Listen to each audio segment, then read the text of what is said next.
Hey guys, Thomas from Team Sakurasou here. Coming at you guys with a 5 cards to have in your trade binder for December. You guys killed it on the last video, by the way. It almost had 2,500 views, which is a lot more than I'm used to on this series, so thank you guys so much.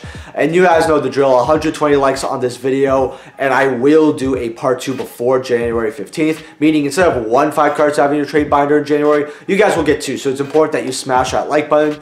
Also, subscribe if you're not already. We are so close to 4,500 subs. That's crazy, and that was actually the goal for this year. We're about 34 off, so if you have not subscribed, I only got about 8-9 days to make that goal. Hopefully today's day on your subscription. Thank you all my YouTube channel members. I might be doing an extra 5 cards out of trade binder for members only later on. So consider being a YouTube channel member. If you're getting anything on TCG Player, please use my link down in the description below. Helps out the channel to no additional cost to you. And if you guys don't know what this series is, a quick rundown. I tell you 5 cards to grab and invest in before they shoot up in value. I tell you the reasons, the amount I would pick up, etc., etc. So with that all being said, we're going to get right into it. The first card I have here is Tula from Light's Revenge, the secret rare. Now, the other secret copies of Tula include the original secret rare and the high speed rider secret rare. Now, there's a reason I'm bringing this up.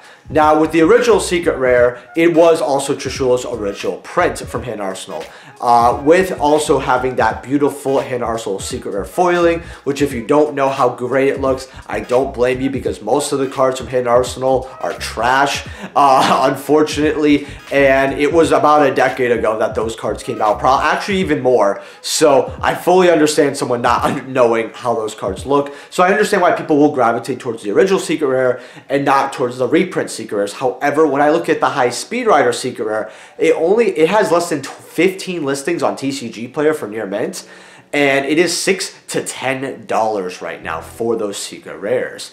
Then I look at the Light's Revenge copies, and that is a stunning secret rare, and it's only $1, which is shocking because Ice Bears, if you guys do not know, are actually getting some crazy support. Why they didn't put in the structure deck beats me. Why did we even get an Ice Bears structure deck?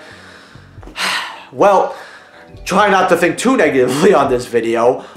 Because of the great Ice Barrier support, people are getting their high rarity Ice Barrier cards, but that includes nicer versions of Tula. This is a beautiful penny stock to get. If the other secrets are climbing up before this Ice Barrier support, this card can easily go to $3-4, even further with the Ice Barrier support.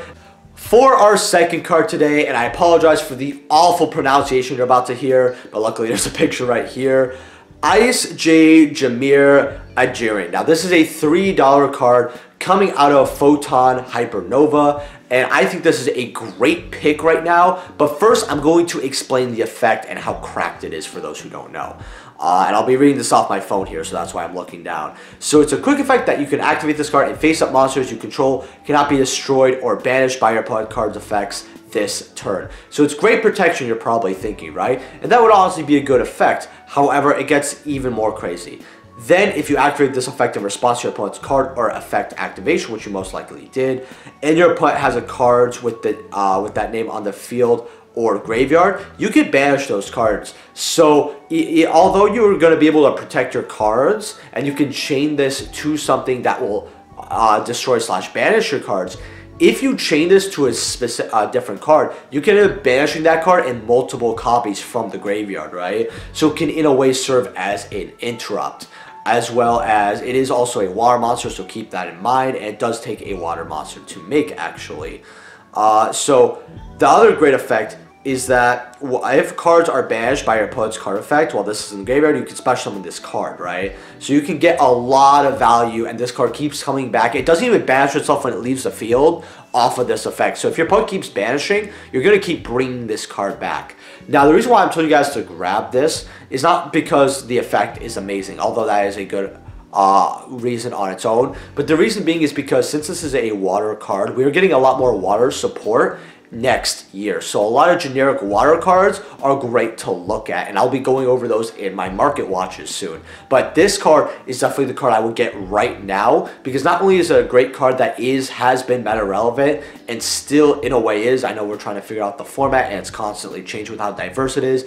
This is a card that people will see in a lot of extra decks. And with the new water support, if it locks you in, you're going to be able to make this, and you're going to want to get this before it spikes, especially because I am scared that they're going to give this card the Power of the Elements treatment. Now what that is that Power of the Elements didn't really get reprints from the tins. They completely skipped that set because it had a lot of hits. And Photon Hypernova, we already have a Rise Heart ban. We could see more hits in Photon Hypernova depending on either how Kashtira does or other cards. Or they might actually just start reprinting those cards in other sets slowly but surely, similar to how they did with Power of the Elements, where we got Garura in the tins because that was a TCG exclusive, but then for the other cards like Kurakara, they actually reprinted it as an ulti in OTS. And I feel like we might follow suit, especially because Photon Hypernova, because of the ban list, doesn't have too much to offer. And Konami, if they have to skip a set, I feel like it'll be this set. Now, the third card I have here is actually Gamma. And the reason I'm telling you guys to get Ultra Gammas right now is because this is a card that can easily go up if it gets off the ban list. And I feel like as we progress the game, Konami's going to try to put Gamma at 2 and 3. It's a very good ban list pickup to grab, especially because we just had a ban list. If you guys don't know the generic rule for ban lists, usually it's great to wait maybe a week or two after a ban list and then pick up cards in preparation for the next ban list. Even sometimes the middle of the season might be a great time to pick those cards up. So Gamma right now is also low on listings because it's a card that a lot of people think / know will come back. Ultras, which is what I'm telling you to get right now, are about $8, which is the cheapest they've ever been. But they don't have many listings. They have less than 30 listings right now, currently, at least on TCG Player. Now, there's other places that you can get this card. But the fact is, a lot of people do not want to get rid of their Gammas right now. And even when this card got limited, a lot of people were like, well, if I have a high rarity Gamma, I'm going to hold on to this. You can see this reflected in the CR as well. This card, people are just like, well, it's hit. Well, I'm going to keep mine until it comes back. They do not want to give up on this card. I advise getting a set or two of Gamma is going to be in your best interest, although it may take a little while to flourish. It's definitely a card that you'd rather have right now than more. If you have at least one Gamma or you don't have any at all, I would at least get a high rarity set right now while you can. Now, the fourth card I have here is actually Sprite Blue Ultimate Rare. Now, this is a $23 card, and I expected this card to spike because of Sprite, I believe, starter, going from 2 to 3. Now, Sprite is essentially at full power besides Sprite Elf, but let's be honest, that's a tier element card. But the secret rares are about 16, 17, so there's no reason to not get the ultis over it, especially with how cheap the ulti is.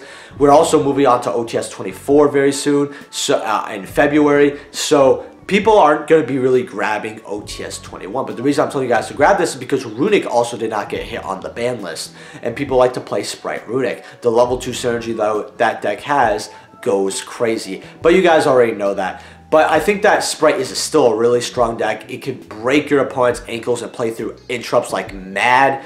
And that's something that I always really loved about the deck. The deck is still super strong. I still see it beat meta decks consistently, including Rescue Ace. I just feel like the reason it's not seeing as much play right now is because a lot of people are looking at much fancier toys like Labyrinth, Rescue Ace, stuff with the Battlestar engine. Sprite was very strong in its heyday and still is very strong. But I believe if a deck is good for a while, but it's not as fun as other decks coming out, and other decks are strong enough to at least match it, if not be able to beat it, people are going to move on from that deck. Sprite really hasn't fallen off, but I feel like if we ever get a murder list, which I believe we eventually will, Konami gave us this list, I think we're going to get one in March.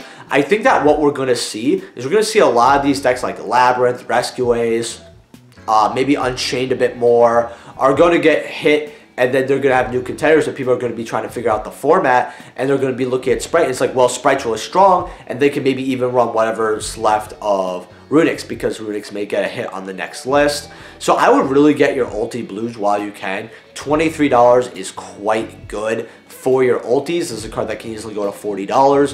And I think people are really sleeping on it. Before I get into the last card, make sure to smash that like button. Also, go check out my sponsor, Tapio Cards. If you're looking for deck boxes, oversleeves, binders, keychains, Edison stuff, plushies and more awesome Yu-Gi-Oh merchandise. Use code SOCKER, you get 5% off. And I mean, it's the holidays. Treat yourself to something nice, right? And it helps support the channel. So the last card I have here is Levier, the Sea Dragon, right over here. One of my favorite ultimates in the game, honestly. Just gorgeous card. Now, this card, you detach and you special summon a level 4 or lower to your field that includes from your opponent's banish. The reason I'm telling you guys to get this card right now is because we are getting a new archetype in the TCG eventually called Goblin Riders, and this is going to be a tier 1 deck, and it seems like one of the cards they use for some of their combos is Levier the Sea Dragon. When we got the support announced, the OCG started cooking, the TCG started cooking, and I've seen this card consistently stay in combos and deck profiles of this deck. It's also an over a decade old ulti, so it's not going to be able to replenish itself like people think it would other buyouts. The fact, whatever we have on the market, reality is kind of whatever we have on the market. It's more of a game of, is this too much for me to play, and should I just get rid of it type of card if it ever gets bought out. Now, ultis are for unlimiteds are 22, first sets are 40. This card can also be played in a plethora of other decks like Phantom Knight. Yeah, as a Madolche player, I'll always still run one copy no matter what, even though it's probably not optimal. It's just from back in the day we used to, so if hat format ever becomes a thing, Madolche will want Levier for that format. Older format in general, love this card. I know Phantom Knights, I believe, could also play this card, as well as a plethora of other decks.